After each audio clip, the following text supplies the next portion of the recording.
공공기관 투자금을 모아 2조 6천억 원을 추가로 투입하기로 했습니다. 대외 악재는 좀처럼 해결될 기미를 보이지 않는 데다 최근 물가도 내리고 소비마저 위축될 조짐을 보이면서 추가 대책을 마련한 것으로 풀이됩니다. 지난해 정부와 공기업을 합친 공공부문 흑자 규모가 처음으로 줄어든 것으로 나타났습니다. 한국전력공사 등 비금융 공기업들의 적자 규모가 전년보다 무려 25배 이상 늘어난 10조 원을 기록하는 등 수익성이 악화된 영향이 컸다는 분석이 나옵니다. 삼성전자가 최근 반도체 생산 공정에 사용되던 일본산 불화수소, 에칭가스 일부를 국산 제품으로 대체한 것으로 확인됐습니다. SK하이닉스도 국내 업체가 생산한 불화수소를 조만간 투입할 예정인 것으로 알려지면서 일본산 불화수소 대체 작업이 예상보다 빠르게 진행되고 있습니다. 검찰이 마약 투약과 밀반입 혐의를 받는 이재현 CJ그룹 회장의 장남 이선호 씨의 자택을 압수수색했습니다. 검찰은 압수수색 과정에서 확보한 각종 증거물을 분석해 조만간 구속영장 청구 여부 등을 결정할 방침입니다. 이상 오늘의 헤드라인이었습니다.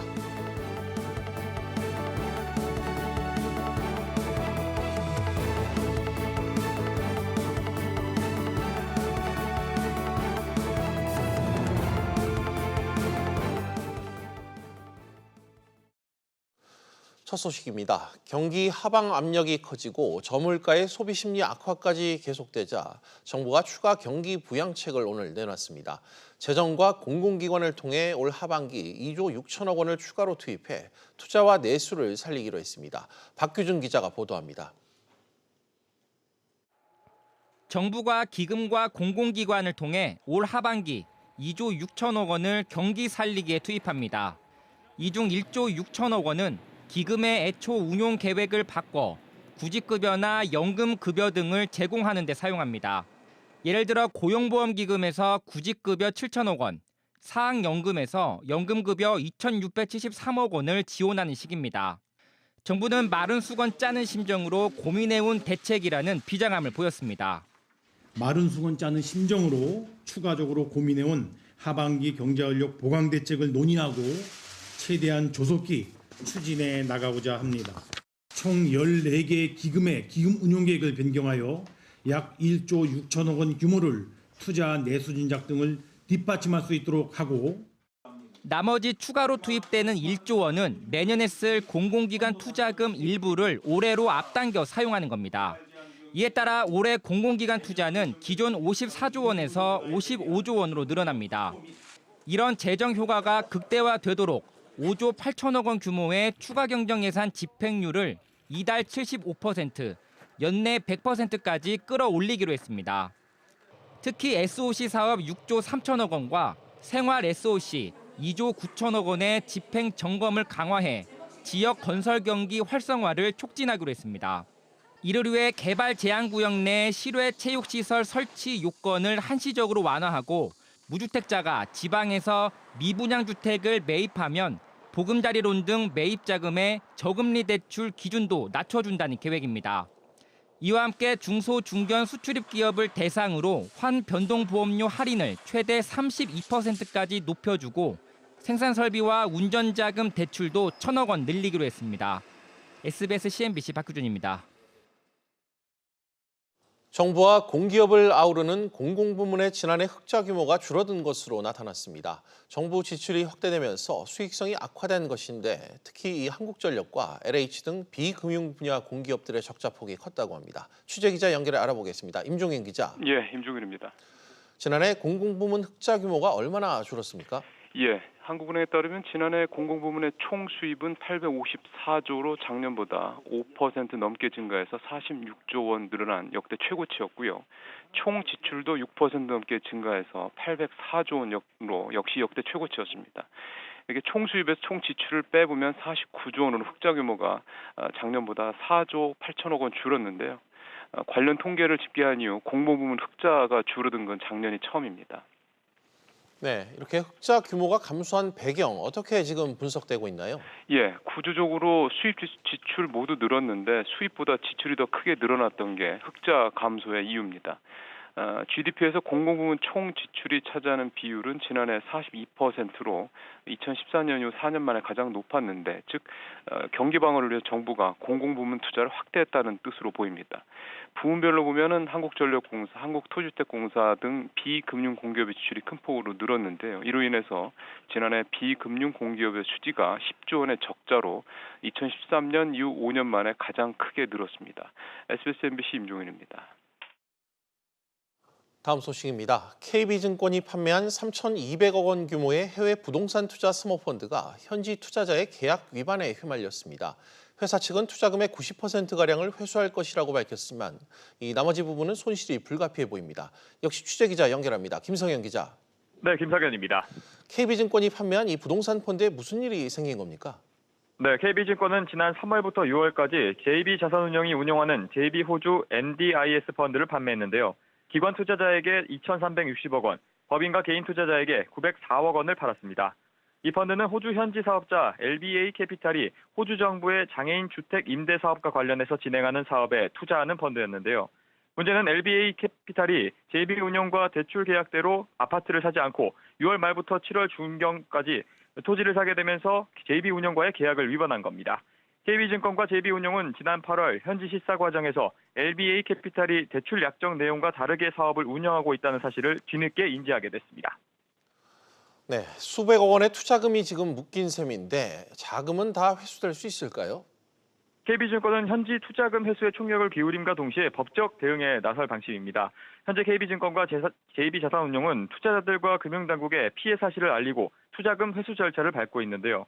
KB증권은 투자액 가운데 2,015억 원은 현금으로 회수해 국내 이체까지 완료했고 882억 원 상당의 현금과 부동산은 호주 빅토리아주 명령으로 자산이 동결된 상태라고 설명했습니다. 보유 현금과 소송을 통해 강제 집행이 이뤄질 경우 투자금의 최대 89%까지 자금 회수가 예상된다는 게 KB증권의 설명입니다.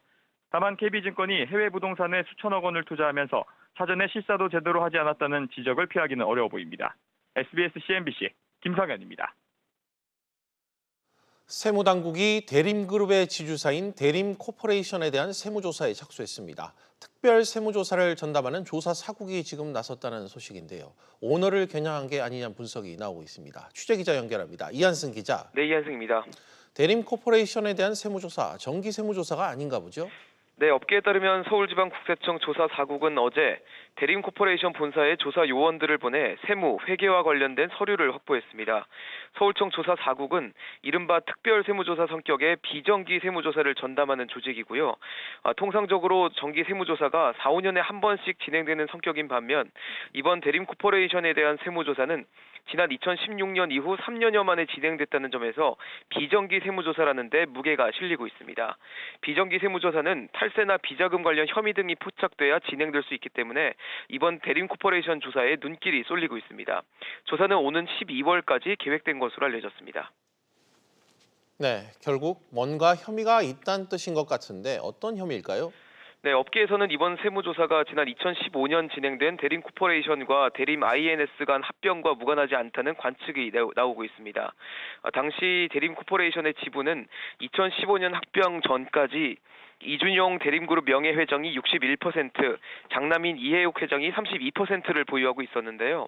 하지만 경영권 승계를 위해 거액의 증여세를 내야 할 상황에서 2015년 7월 대림코퍼레이션이 대림 INS를 흡수 합병하면서 최대 주주가 이준용 명예회장에서 이해욱 회장으로 바뀌었습니다.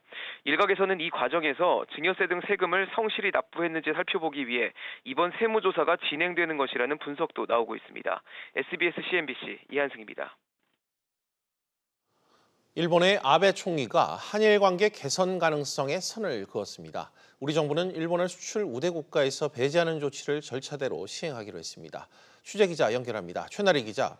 네, 최나리입니다. 아베 일본 총리가 한일 관계 개선과 관련해 부정적인 의견을 내놨다고요? 그렇습니다. 처음부터 지금까지 징용 배상 판결이 우선이라는 아베 총리가 한 발도 물러서지 않겠다는 의지를 내비치고 있습니다. 일본의 마이니치 신문은 아베 총리가 한국과의 문제는 시간을 들일 수밖에 없다는 것으로 주변에 밝혔다고 오늘 보도했습니다. 사태가 장기화되더라도 아베 총리가 원하는 방향으로 문제를 해결하겠다는 뜻으로 해석됩니다. 그렇군요. 이런 가운데 우리가 일본을 화이트리스트에서 배제하는 조치가 현재 진행 중이죠? 네, 우리 정부의 의견 수렴 마감일인 어젯밤 10시께 일본 정부가 의견서를 보낸 것으로 알려졌습니다. 일본 측은 의견서를 통해 우리가 일본을 화이트리스트에서 배제하는 것에 대해 근거가 없는 보복 조치라고 주장했습니다. 국제 여론전에도 적극 나서고 있는데요. 고노다로 외무상은 외신 기고를 통해 한일 관계 악화의 책임을 한국 정부에 돌리는 등 비난을 쏟아냈습니다. 네, 최 기자, 이 같은 일본의 대응에 우리 정부 어떤 입장입니까? 우리 정부는 일관된 입장을 유지하고 있습니다. 산업통상자원부는 고시 개정 발표 전 여러 차례 통보했고 사유 등을 설명했다고 밝혔습니다. 우리 정부는 예정대로 규제 심사와 법제처 심사 등을 거쳐 이달 중 개정된 전략물자 수출입 고시를 시행할 계획입니다. SBS CNBC 최나리입니다. 우리 정부가 세계무역기구 WTO 개발도상국 지위를 유지할 것인가에 대해 현재 부처 간 협의를 진행하고 있습니다. 아직 결론이 나진 않았지만 이 개도국 지위를 유지해도 실익이 없다는 의견에 무게중심이 실리고 있습니다. 취재기자 연결합니다. 오정인 기자. 네, 오정인입니다. WTO 개도국 지위를 유지하는 것과 관련해 우리 정부는 어떤 입장인가요? 네, 정부는 아직까지 결론은 내지 않은 상태입니다. 하지만 이를 유지함으로써 우리가 얻게 될 실익이 크지 않다는 정부 내 의견이 설득력을 얻으면서 유지하지 않는 쪽으로 입장을 정리할 것으로 관측됩니다. 산업통상자원부 고위 관계자는 국익에 도움이 되는 방향으로 부처 간 협의를 진행하고 있다면서 이제는 결말을 지어야 하는 시점이라고 밝혔습니다. 네, 호 기자. WTO 개도국 지위 이 유지 문제, 불거진 계기는 구체적으로 어떤 내용입니까? 네, WTO 개도국 지위를 인정받으면 수출 시 낮은 관세 등의 특혜, 우대를 받을 수 있습니다. 현재 우리나라는 WTO 협정 가운데 농업 분야에서만 개도국 특혜를 받아왔습니다. 그런데 지난 7월 트럼프 미국 대통령이 OECD 가입국과 G20 회원국 등은 개도국 지위를 유지해선 안 된다며 WTO 이사회에 이에 대한 개선을 요구했습니다. 중국과 인도를 겨냥한 것으로 해석이 됐었는데요. 트럼프 대통령은 오는 10월 23일까지 WTO가 결론을 내야 한다면서 압박하고 있습니다. 네, 다른 이 WTO 개도국들 어떻게 지금 대응하고 있습니까? 현재까지 대만과 브라질, 아랍에미리트, 싱가포르 등이 개도국 지위를 주장하지 않겠다고 선언했습니다. 우리나라도 실익 없이 미국과 대립각을 세우기보다는 개도국 지위를 주장하지 않는 쪽으로 결론을 낼 가능성이 커 보입니다. SBS CNBC 오정인입니다. 검찰이 변종 대마를 밀반입한 혐의로 수사를 진행하고 있는 CJ그룹 이선호 씨의 자택을 오늘 오전 압수수색했습니다. 취재기자 연결해 자세한 상황 들어보겠습니다. 김성훈 기자. 네, 김성훈입니다. 네, 현재 자세한 상황 전해주시죠. 네, 인천지검 강력부는 오늘 마약류 관리에 관한 법률 위반 혐의를 받고 있는 이선호 씨의 서울 장충동 자택을 압수수색했습니다. 이 과정에서 혐의 입증을 위한 각종 증거물들을 확보한 것으로 알려졌는데요. 분석을 통해 조만간 이 씨의 구속영장 청구 여부를 결정할 방침입니다. 앞서 검찰은 지난 2일 법원의 압수수색 영장을 신청해 발부받은 뒤 오늘 집행에 나섰습니다. 이선호 씨는 지난 1일 새벽 인천공항을 통해 변종 마약인 액상대마 카트리지와 캔디 젤리형 대마를 밀반입하려다 적발됐고 검찰 조사에서 마약 양성 반응이 나와 대마 투약 혐의도 받고 있습니다. 네, 수사 과정에서 특혜 논란이 지금 불거졌는데 이슈가 됐죠. 오늘 압수수색과 관련이 좀 있는 걸까요? 네, 앞서 검찰은 이 씨를 처음 조사했던 지난 1일 혐의를 인정했다는 이유로 진술서 작성 뒤 귀가 조치했고 이틀 뒤인 어제 이 씨를 다시 불러 조사할 때도 비공개 소환으로 5시간 동안 조사를 진행한 뒤 집으로 돌려보냈습니다. 지난 4월 대마 투약 혐의로 조사를 받은 SK그룹과 현대그룹 3세들은 곧바로 구속됐었는데요. 단순 마약 투약이 아닌 밀반입까지 시도한 이 씨를 불구속 조사하는 것을 두고 검찰이 재벌 후계자 봐주기에 나선 것 아니냐는 지적이 나오고 있습니다. 논란이 커진 가운데 오늘 검찰이 전격 압수수색에 나선 겁니다. SBS CNBC 김성훈입니다. 이마트 가전 판매 전문점인 일렉트로마트의 매니저들이 고객을 비하하고 성희롱을 일삼았다는 주장이 제기됐습니다. 이마트 측은 즉각 진상조사에 나서며 해당 직원들을 경찰에 수사 의뢰했습니다. 취재기자 연결합니다. 엄하은 기자. 네, 엄하은입니다. 네, 먼저 구체적으로 어떻게 된 일입니까? 네, 대구 시민단체 연대회의가 어제 이마트 대구 월배점 앞에서 일렉트로마트 매니저들의 행태를 규탄하는 집회를 가졌는데요. 연대회의 측 주장에 따르면 일렉트로마트 전국 매니저들이 속한 단체 카톡방에서 고객 비하와 성희롱, 심지어 개인정보를 공유하는 대화까지 오갔습니다. 공개된 대화 내용을 보면 매니저들은 수리를 맡긴 컴퓨터에 저장된 고객의 나치 사진을 공유하고 성희롱을 일삼은 것으로 파악됐습니다. 한 고객의 행동이 마음에 들지 않는다며 욕설을 늘어놓거나 틀리를 한 노인 고객을 비하하는 표현을 써가며 조롱하기도 했는데요. 이 같은 카톡 내용은 지난해 6월부터 약 한 달간 이마트 전국 매니저들 12명이 단체로 나눈 대화 내용으로 파악됐습니다. 그렇군요. 이마트 측의 입장 지금 나온 게 좀 있습니까? 네, 어제 규탄대회에서 대구시민단체 연대회의는 소비자 인권 침해와 개인정보 유출이 심각하다며 이마트 본사 차원의 책임 있는 조치를 촉구했는데요. 이마트는 오늘 고객 비하와 성희롱 등으로 논란이 된 직원들을 정보통신망법의 불법 정보 유통 금지 및 명예훼손 등 혐의로 경찰에 수사 의뢰했다고 밝혔습니다. 현재 해당 직원들은 직무 배제된 상태는 아닌 것으로 알려졌는데요. 이마트 관계자는 사실관계가 밝혀지면 관련자들을 징계하겠다면서 경찰 수사 결과를 보며 직무 배제 및 징계 회부 등을 결정하겠다고 설명했습니다. SBS CNBC 엄아입니다. 현대 기아자동차가 근로자를 보조하는 웨어러블 로봇 백스를 개발했습니다. 백스는 구명조끼처럼 간편하게 착용하는 형태로 산업 현장에서 장시간 팔을 들어 올려 작업하는 근로자의 근골격계 질환을 줄여주고 작업 효율성을 높여줍니다. 현대기아차는 국내외 공장에 현재 백스의 적용을 검토하고 있습니다. 앞으로 배출가스 조작 등으로 리콜 명령을 받은 자동차 회사가 리콜 계획서를 기한보다 늦게 제출하거나 부실하게 제출하면 최대 500만 원의 과태료가 부과되고 환경당국이 곧바로 교체 또는 환불 명령을 내릴 수 있게 됩니다. 환경부는 이 같은 내용의 대기환경보전법 일부 개정안을 오늘 입법 예고했습니다.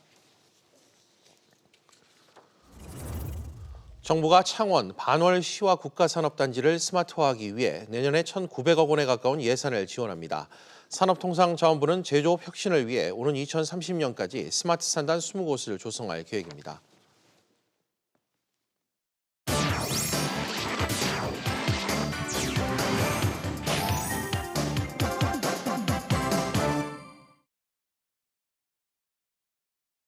네, 주요 이슈를 체크해보는 시간 이슈 체크 오늘입니다. 그럼 먼저 첫 번째 이슈부터 보도록 하겠습니다. 화면 보시죠.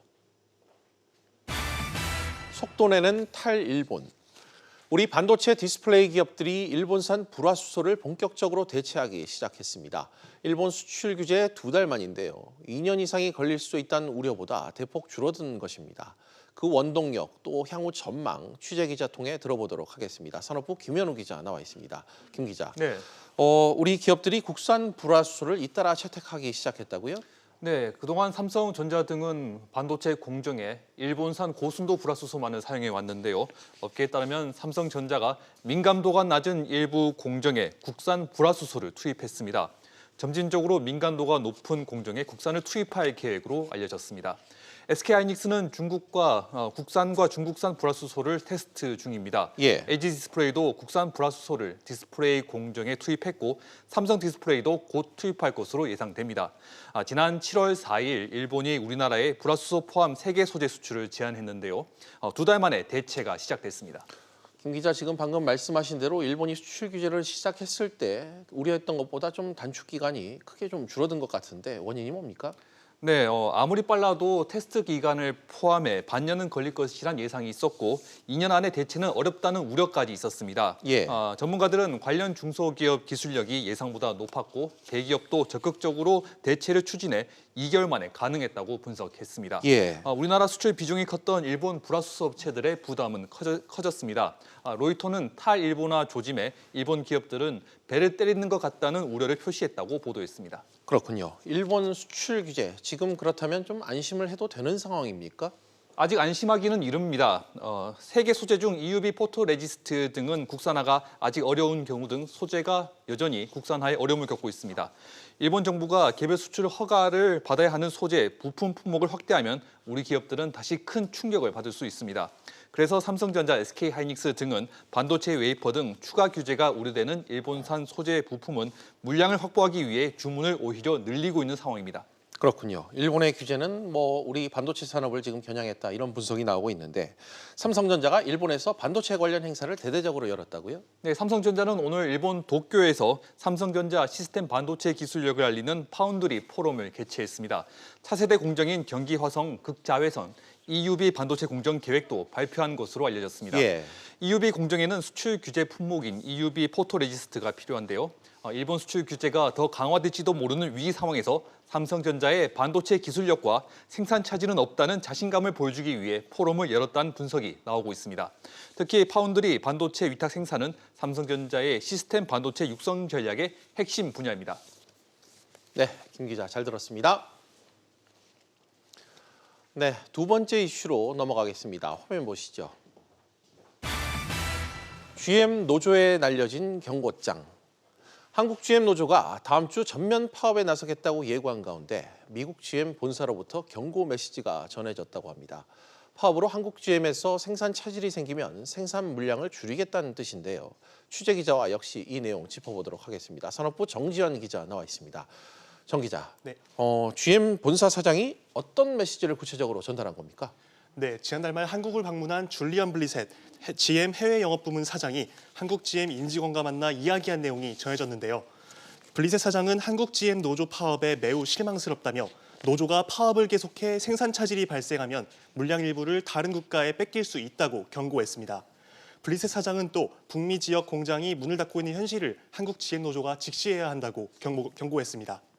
GM은 지난해 11월부터 구조조정을 시작해 전 세계 직원을 10,000명 이상 줄이고 북미 공장 5곳, 해외 공장 2곳을 줄이는 계획을 밝혔습니다.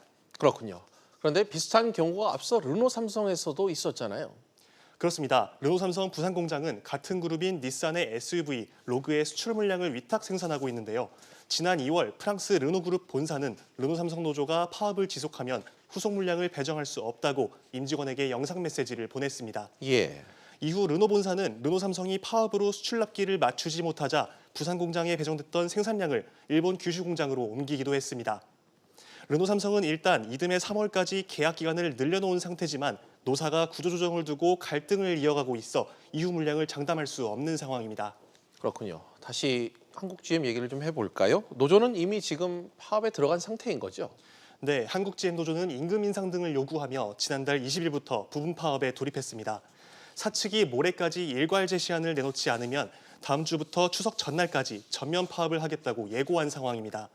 하지만 사측은 아직 실적이 회복되지 않았고 경영 정상화까지 갈 길이 멀다며 임금 동결을 주장해 협상에 어려움을 겪고 있습니다. 그렇군요. 만약 지금 상황대로라면 이 블리셋 사장이 예고한 대로 한국 GM의 생산 물량 줄어들 수도 있겠네요. 네, 그런데 한국 GM과 르노 삼성은 다른 점이 있습니다. 한국 GM은 지난해 경영 정상화 방안을 발표하면서 한국에서 10년 이상 생산시설과 생산 물량을 유지하겠다고 말했는데요. 8천억 원가량의 공적 자금이 투입되며 한국 GM을 회생시킬 때 한 약속이기 때문에 이 약속을 뒤집기는 쉽지 않을 것으로 보입니다. 한국 GM 측은 블리셋 사장의 발언에 대해 확정된 물량을 빼내겠다는 것이 아니라 파업을 자제해달라는 의미의 원론적인 발언이라며 진화에 나서기도 했습니다. 네, 정 기자 잘 들었습니다. 네, 그럼 마지막 이슈 확인해 보겠습니다. 화면 보시죠. 배터리 전쟁 승자는? 맞소송의 손해배상 청구까지 2차 전지 배터리 기술을 둘러싼 SK와 LG의 분쟁이 날로 심해지고 있다고 합니다. 그런데 여기서 진정한 승자는 중국 업체란 이야기가 나오고 있는데요. 어떤 내용인지 이 내용 취재하고 있는 역시 산업부 윤지혜 기자와 이야기 나눠보겠습니다. 윤 기자, 네. 일단 지금 LG와 SK 이노베이션 간 이 배터리 기술 전쟁 좀 어떤 상황에 지금 놓여 있는 거죠? 네, 맞소송을 하는 등 법적 공방에 더해 이제는 서로의 주장을 반박하는 입장문을 계속 내면서 여론전가로까지 치닫고 있습니다. 예.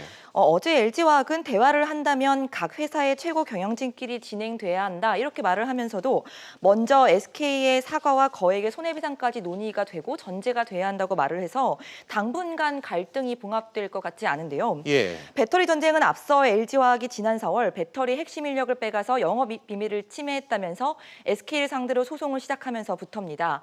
지난주에는 다시 SK이노베이션이 반대로 LG화학이 배터리 기술을 침해했다고 소송을 또 제기했는데 이르면 이번 주 늦어도 추석 전까지는 구체적인 내용이 또 공개가 될 예정이라서 양측 공방이 한층 더 거세질 것으로 예상이 되고 있습니다. 예, 뭐 말씀하신 대로 양측이 절대 좀 물러서지 않을 것으로 보이는데 네. 이렇게까지 싸우는 배경 왜 이렇게 좀 분석이 되고 있죠?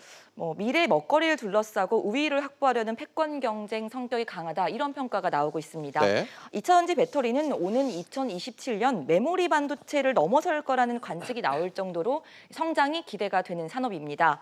한 시장 조사 기관은 시장 규모가 오는 2025년에는 우리 돈으로 약 180조 원 이 정도로 성장할 것으로 내다봤고요. 예. 2017년보다 4배 이상 급성장할 것으로 전망을 한 상황입니다. 지난해 SK이노베이션이 독일 폭스바겐의 전기차 배터리 공급자로 선정이 되자 LG화학과의 갈등이 깊어졌는데요. 이 이면을 들여다보면은 원래 폭스바겐은 LG로부터 배터리를 공급받고 있었는데 SK와 합작사 설립까지 논의를 하고 있는 상황이 되자 선발 주자였던 LG가 입장에서는 좀 불편하다, 패권이 좀 뺏길 수도 있다 이런 식으로 서로 어떤 견제를 하게 되는 상황이었습니다. 그렇군요. 그런데 이런 국내 기업 간 배터리 이 분쟁이 이 과정에서 진정한 승자는 결국 중국 업체가 될 것이다. 이런 주장도 나오고 있네요. 네, 중국 업체가 반사이익을 누릴 수 있다 이런 전망 때문인데요. 마침 폭스바겐 산하에 있는 아우디가 중국 배터리 제조업체 비아디와 함께 배터리 공급을 논의하고 있다는 소식이 전해지기도 했습니다. 비아디는 올해 상반기 글로벌 출하량 기준 점유율이 14.5%로 글로벌 순위 3위인데 중국이 그간에는 내수 시장이 컸기 때문에 해외 시장 같은 경우는 비중이 크지 않았고 상대적으로 국내 기업들이 선전을 하고 있었는데요. 내년 말 그 중국 내에 있는 보조금 폐지가 시작이 되면서 이 시기를 기점으로 공세가 더욱 거세질 것으로 예상이 되고 있습니다. 예. 또 다른 중국 업체인 CATL 역시 전기차뿐 아니라 내년부터 일본의 공장과 발전소형 에너지 저장 장치를 판매하기로 하는 등 공급 다변화의 속도를 상당히 내고 있습니다. 이렇게 중국이 추격하는 사이 SK이노베이션과 LG화학은 천문학적 소송 금액을 부담하면서 출혈 경쟁을 할 수 있고 이 틈에 글로벌 시장 선두권을 중국에 내주는 거 아니냐 이런 우려가 제기되고 있는 겁니다. 네, 윤 기자 잘 들었습니다. 비즈플러스 계속해서 오후 토론으로 이어가겠습니다. 오후 토론은 시청자 여러분들도 유료 문자 100원으로 의견 보내주시면 실시간 토론에 참여하실 수 있습니다. 샵 3698번으로 많은 참여 부탁드리겠습니다.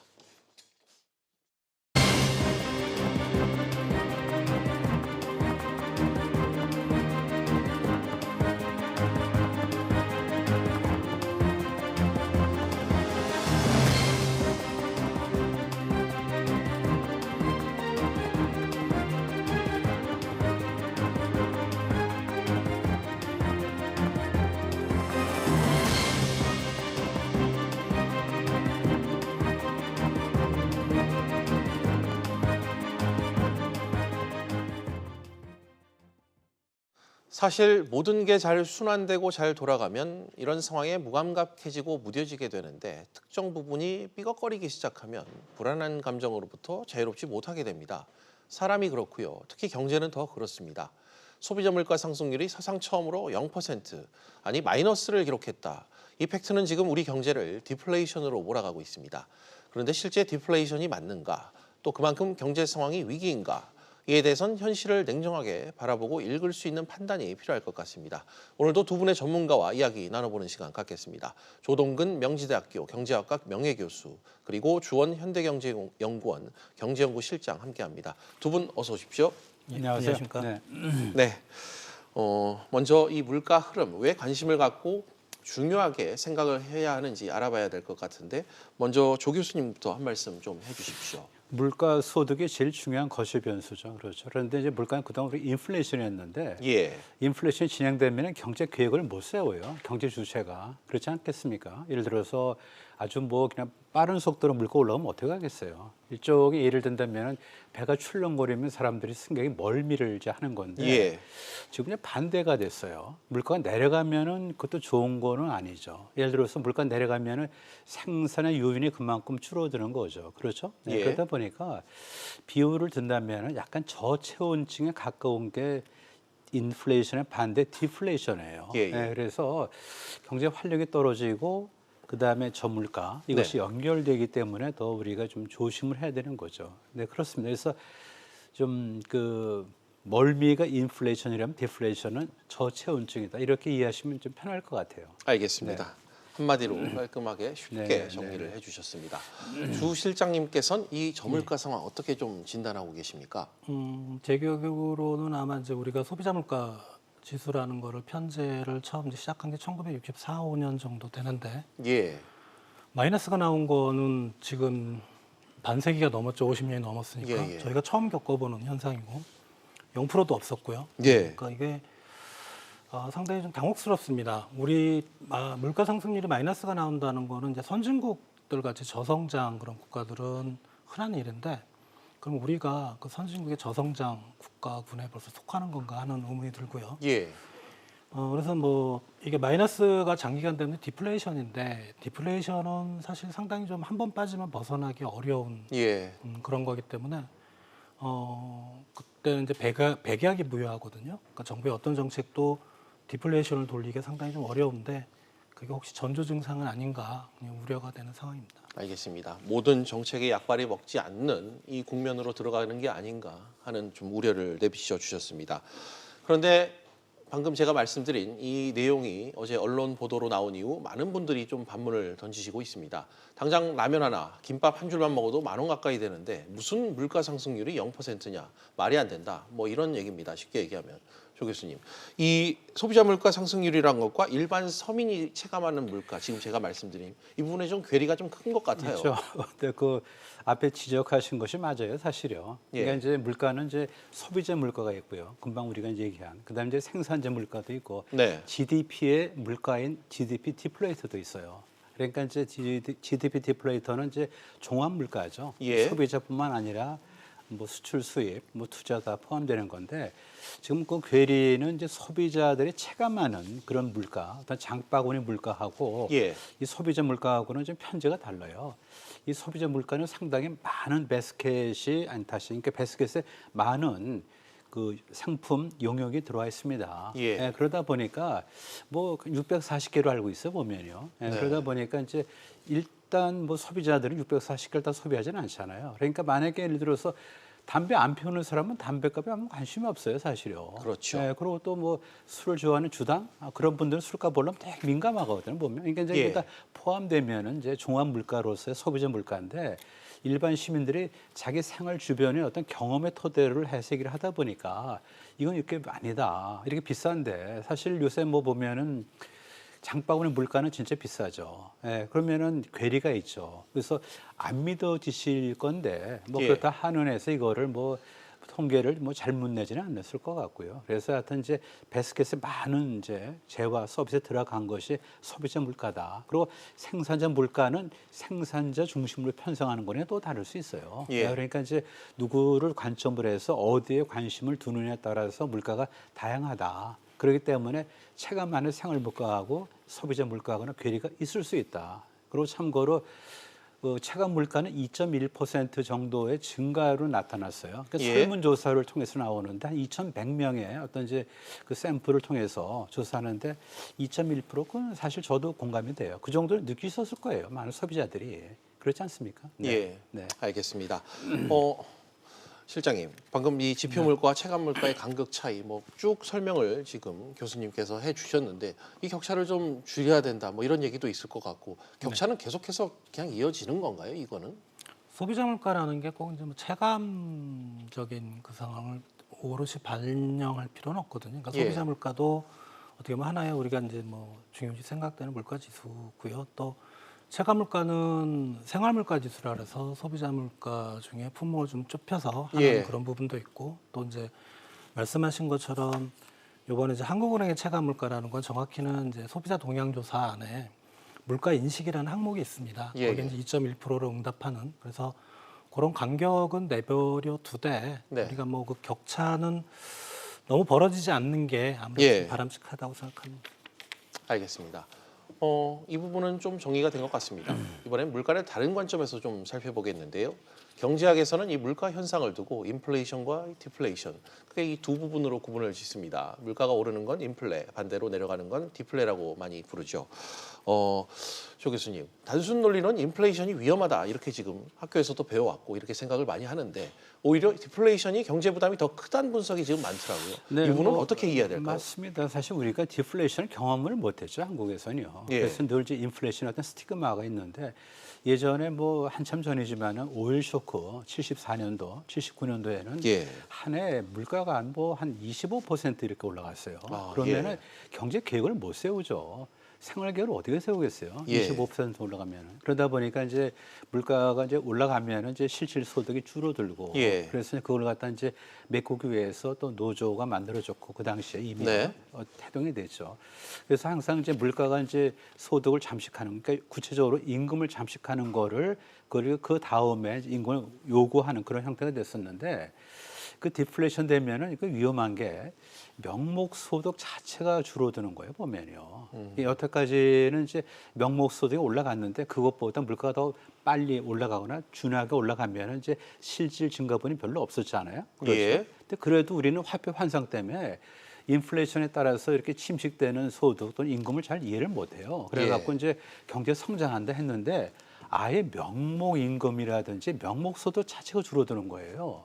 그럼 그거는 굉장히 체감적으로 보면 이게 뭔가 싶은 거죠. 예. 실제 일본이 그랬어요. 그러니까 우리가 조금 이제 어떻게 보면은 이게 그 우리가 디플레이션을 경험을 못해서 그렇지 만약에 디플레이션이 진행된다 하면 지금 그렇지는 않지만 진행된다 하면은 인플레이션보다 더 치유하기 어렵고 저체온증은 사실은 참 견디기 어려운 거죠. 네, 그렇게 보시면 되겠습니다. 알겠습니다. 우리 경제가 저체온증으로 가면 안 된다는 지적을 계속해서 조 교수님께서 해주고 계십니다.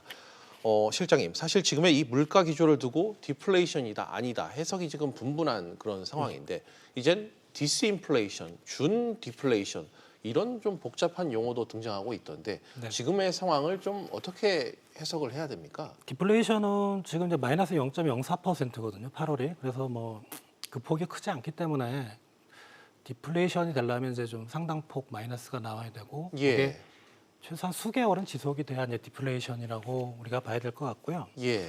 말씀하신 이제 디스인플레이션은 그런 경제 상황이 아니고 인플레이션이 심했을 때 그 인플레이션을 누르는 경제 정책을 말하는 게 디스인플레이션이고 아, 예. 우리 준 디플레이션이라는 건 최근 등장한 용어인데 우리가 1월부터 8월까지 0%대 물가 상승률이 상당히 좀 지속이 됐습니다. 예. 이것도 경험해 보지 못한 거거든요. 그래서 마이너스는 아니지만 0%대 물가가 상당으로 좀 낮은 수준 지속된 거 이런 거를 이제 만들어낸 용어라고 보시면 될 것 같습니다. 알겠습니다. 조 교수님께도 같은 질문을 여쭙지 않을 수 없습니다. 조 교수님은 우리 경제 디플레이션으로 좀 들어가고 있다고 보시는 건가요? 뭐 그렇게까지는 예단할 수는 없어요. 좀 이게 만약에 우리가 이제 한 달, 뭐 두 달 이렇게 뭐 고로 짧은 어떤 시기에 그 샘플을 가지고 전체를 진단하기는 좀 그렇죠. 예. 그런데 소비자 물가 이거는 이제 마이너스 0.04 아주 그냥 미미한 그런 건데 그 GDP 디플레이터는 조금 좀 약간 좀 심각해요. 그러니까 3분기 연속해서 소비자 물가는 아니고요. 예. GDP의 물가로서 GDP 디플레이터가 3분기 연속해서 사실 마이너스예요. 그래갖고 요건 우리가 좀 워치를 좀 해야 되는데 그 소비자 물가 기준으로 볼 때는 디플레이션에 들어갔다 얘기할 수 없고요. 예. 그다음 그 말씀드린 대로 이제 3분기에 계속해서 이제 그 GDP 디플레이터가 마이너스이기 때문에 조금 예의주시를 더 해야 된다 이렇게 그 봐지는 거죠. 그래서 만약에 그 일본 같은 경우 보면은 아주 뭐 그 좀 심각한 정도인데 우리 한번 예를 들어보자고요. 예. 한참 있다가 뭐 몇 년 뒤에 앞으로 또 한 몇 년까지 보면 명목 소득이 명목 임금이 내려간다 생각해 보세요. 그럼 그거 굉장히 견디기 어렵거든요. 그러면은 조금 그 말씀하신 대로 백약이 무효한 거죠. 정책이 약을 듣지 않는. 그러니까 이제 뭐 이렇게 누르는 거는 그러니까 보통 우리가 이제 인플레이션은 이제 수요가 많고 생산비가 이제 올라가니까 보조금도 주고 수요가 많으면 눌러서 하는 건데 디플레이션은 어떻게 할 방법이 없죠. 그러니까 그거는 이렇게 끌어올려야 되는데 끌어올리는데 보면은 뭐 재정 그렇게 해서 해야 되는데 금리를 낮추는데 그건 또 부작용과 후유증이 있거든요. 그러니까 이제 경제가 정상적으로 순항하면은 사실은 인플레이션 미미한 정도, 그게 제일 좋은 겁니다, 보면요. 그러니까 약간 미열이 있는 정도가 제일 좋은 거죠. 그런데 이제 저체온증에 해당되는 정도로 이렇게 경제 활력이 떨어지고 그러면은 좀 이제 일본의 잃어버린 20년에 근접하는 조짐으로도 볼 수 있다. 이렇게 이제 해석하는 게 보수적입니다. 알겠습니다. 경제의 활력이 저하되는 걸 어떻게든 막아야 된다는 지적을 교수님께서 계속 해주고 계십니다. 한편 일부에서는 이런 얘기도 하고 있습니다. 앞서 뭐 조 교수님이 말씀하셨지만 이 성장 과정, 경제 환경, 또 인구 구조 측면만 보더라도 우리나라는 일본과 많이 닮아 있다. 해서 일본 경제가 장기 불황에 빠진 것처럼 이 전철을 우리 경제도 밟을 수 있다. 이런 주장인데요. 실장님, 이건 어느 정도 좀 일리가 있는 얘기로 좀 받아들여야 될까요? 일본이 이제 장기 불황이 빠졌던 근본적인 원인을 우리가 봐야 되는데 자산 시장을 띄웠다가 정부 통화나 재정 정책을 잘못해서 자산 시장을 폭락시킨 게 사실은 이제 아킬레스건이거든요. 그런데 그 부분이 우리나라에서 발생한다면 우리도 가능성은 있는데 지금 뭐 주가가 좀 떨어지고 부동산 시장도 좀 냉각되긴 했지만 자산 시장이 꺼진다는 그런 증거는 좀 찾기는 어렵습니다. 그래서 소위 말하는 이제 일본식 디플레이션은 사실상 지금 상황에서는 고려하는 것은 좀 무리가 있다 이렇게 생각이 됩니다. 알겠습니다. 일본식 디플레로 빠질 위험은 지금 상황에서는 좀 섣부른 관측이다 이런 지적을 실장님께서 해주셨습니다. 예전에 그 우리들이 듣던 얘기가 뭐 좋은 건 아니고 참 바보짓이었는데 도쿄를 팔면은 미국의 뭐 절반을 산다 이런 얘기를 했죠. 그게 사실은 그게 자랑이 아니거든요. 일본 열도 얼마 팔면 미국 뭐 본토의 반을 산다 그랬는데 그 자체가 버블이죠, 버블. 버블이 꺼지면서 이제 회복이 안 되는 거고요. 그리고 또 이제 일본이 이제 치명적인 어떤 이제 뭐 데미지를 받은 게 뭐냐면은 그 플라자 협약을 이해를 하실 거예요. 1985년도. 그래갖고 그 당시에 일본의 그 옌을 갖다가 그야말로 그냥 2배로 뛰어 올렸어요. 그러니까 예전에는 보면은 이제 그 달러당 한 300원 가까이 됐었죠, 주박사. 그런데 이제 그게 플라자 협약을 하면서 1달러당 150엔으로 엔화 가치가 폭등이 된 거죠.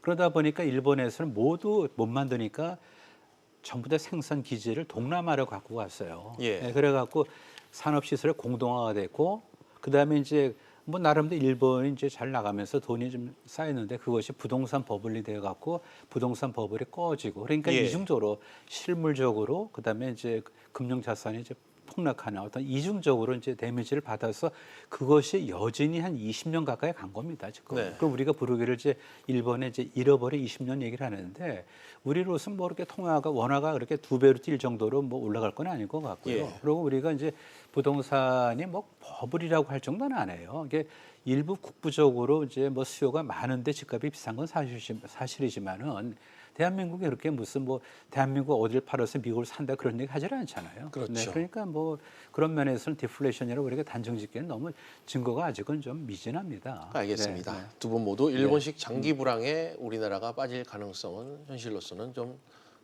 높게 보지 않는다는 얘기를 해주셨습니다. 사실 이 경제 이슈를 다루다 보면 자주 등장하는 게 이 경기 바닥론입니다.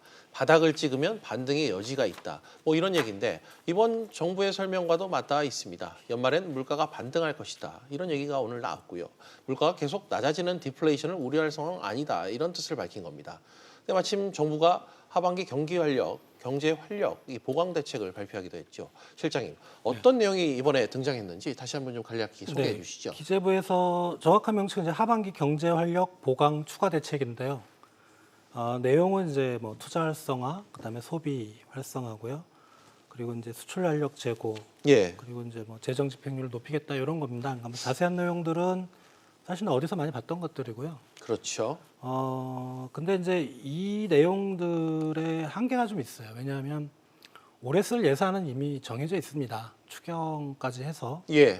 그러니까 요거 대책을 한마디로 표현하면 올해 예산은 정해져 있고 그 안에서 열심히 해보겠다 요거거든요. 그러니까 네. 사실 경기를 크게 진작시킬 그런 대책은 아닌 것 같고요. 근데 정부 차원에서는 뭐 디플레 우려도 나오고 하니까 이런 대책을 낼 만하다 이렇게 생각이 됩니다. 예, 뭐 마른 수건을 짜는 심정으로 좀 대책을 내놨다는 오늘 부총리의 발언도 있었는데 연관된 언급인 것 같습니다. 이런 고민을 계속 강조를 했죠. 경제 활력 대책이라 보기에는 급조됐다는 느낌을 지울 수 없는 것도 물론 사실입니다. 조 교수님, 방금 박사님께서도 말씀을 하셨지만 정책 평가를 좀 해주셔야 될 것 같아요. 바닥을 치면 올라간다 그런 얘기는 뭐 증시는 있어도요. 국가 경제는 전혀 차원이 달라요. 네. 그거 오해하지 마시라고요. 그럼 얼마나 세상이 편하겠어요. 예. 증시가 바닥치 올라가듯이 국가 경제 바닥치 올라간다. 그렇지 않죠. 일본 26건 못 올라갔잖아요. 예. 그렇게 하지 마시고 그리고 우리 홍남기 부총리께서 열심히 하시는데 너무 재정만 의존하세요. 미리 돈 뭐 다 끌어다 쓰는 거죠. 미안하지만은 이번에 2분기에 이제 성장률을 높이기 위해서 그냥 뭐 2분기면 6월 말까지 예. 맞죠. 그러면은 이제 예산이 60%까지는 이해를 하는데 60%를 넘었었어요, 사실요. 그럼 나중에 쓸 게 없잖아요. 지금. 네. 그러지 미리 끌어다 쓰는 게 그거 아닙니다. 그다음에 또 내년도를 보세요. 보면요. 514조의 예산을 이제 편성했죠. 편성. 근데 그렇게까지 할 필요가 없는 거예요. 지금 보면은 2017년도부터 해가지고 내년에 만약에 이제 이 정도가 된다 하면은 추경까지 포함하면은 3년 사이에 130조의 재정 팽창이 일어난 거예요. 이런 나라가 없어요. 이건 비정상이고 이건 예. 대단히 이례적인 거예요. 그럼 나중에 그 빚을 어떻게 합니까? 이번에도 보면은 이제 적자 국채를 발행해서 재원을 조달하는 거예요. 그럼 뭡니까 그거는? 5년 임기 끝나고 나서 그 다음 정권에 다 짐을 미루는 거예요. 그럼 도대체 이게 뭡니까? 따라서 이건 국가가 할 수 있는 게 사실은 제한돼요, 보면요. 그러니까 국가가 아무것도 할 수 없다라고 그렇게까지 뭐 할 필요는 없지만 국가가 할 수 있는 게 적다라는 걸 받아들이는 것이 경제 성장이 좋습니다. 기업들이 얼마나 좀 어렵습니까? 사면초가죠. 예. 기본적으로 조금 규제가 거미줄하네요. 반기업 정서 있잖아요. 우리나라 법인세 무지하게 높아요. 그다음에 아주 극단을 치지 않는 노동조합의 이기주의. 그런 환경 속에서 어떻게 경제가 굴러갑니까? 따라서 재정 갖고 하지 말고 이렇게 좀 예. 문제가 있는 걸 좀 정상화시켜야 돼요. 트럼프 대통령이 들어와서 뭘 했습니까? 증세 안에 그죠? 대로 감세를 했고 우리는 증세를 했잖아요. 그 여파가 미국은 잘 굴러가는 거고 우리는 그렇지 않아요. 따라서 예. 걷어서 지출하면 될 것 같죠? 안 해요. 첫 단추를 잘못 낀 게 너무 재정에 의존을 하고 세금을 걷어서 지출하면 되겠다 생각하는 그 자체가 잘못됐다는 거죠. 알겠습니다. 네. 한마디로 재정 중독이라는 네, 지적을 네. 해주신 것 같습니다. 실장님, 일부에선 이 수술이 필요한데 영양제를 지금 계속 막고 있다. 이런 비판도 계속해서 하고 계십니다. 이런 비판에 대한 어떤 생각을 갖고 계십니까? 그 영양제라는 게 이제 재정이 크게 확대된 거를 말하는 것 같은데요. 2분기 경제 성장률이 우리나라가 이제 전년 동기 대비 예. 2.0%가 나왔는데 그 중에서 이제 정부 부분을 빼면 0.3%가 나옵니다. 예. 그 격차가 지금 계속 벌어지고 있거든요. 최근 2년 사이에. 그러니까 이 말은 뭐냐면 정부가 재정을 투입해도 민간은 반응을 하지 않고 있어요.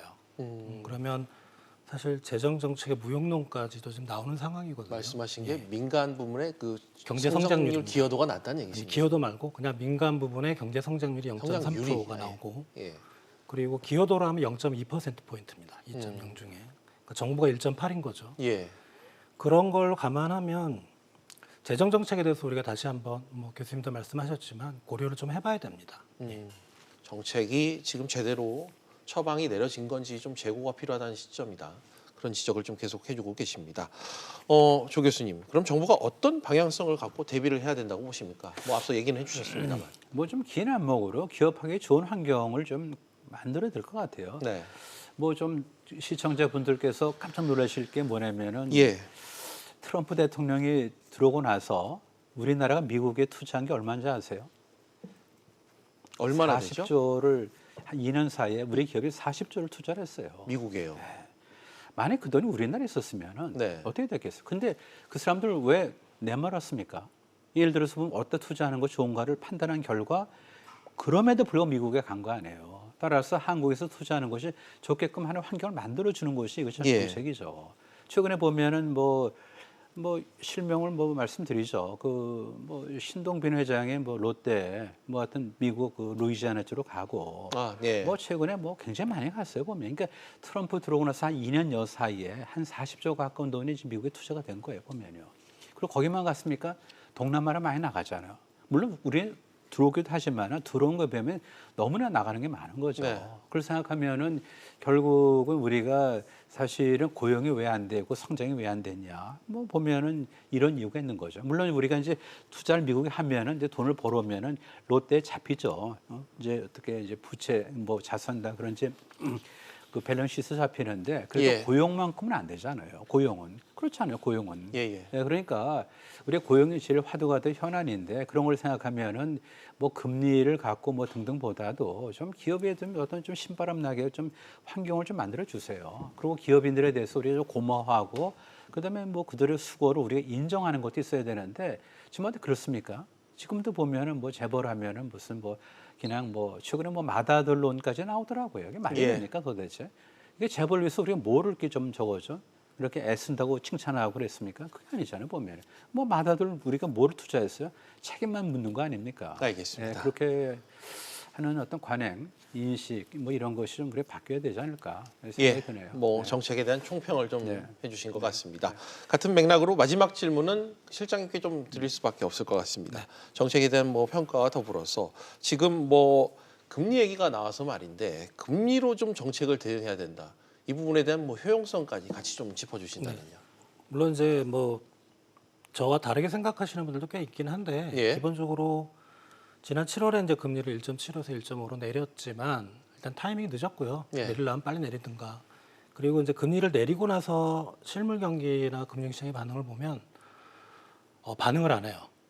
반응을 안 한다는 거는 금리를 이렇게 조금씩 내리는 거는 사실 그 효용성이 많이 떨어지는 것 같고.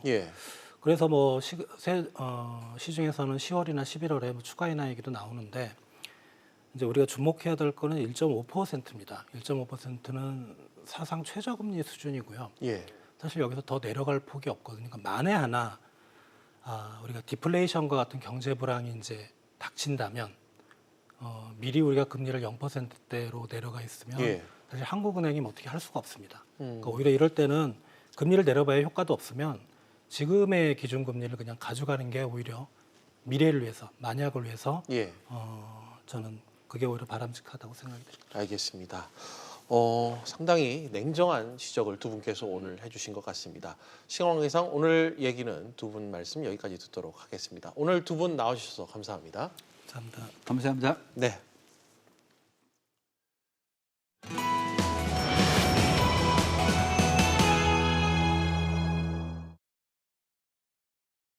비즈 플러스 오늘은 여기까지입니다. 다음 뉴스는 7시 뉴스 프리즘으로 이어집니다.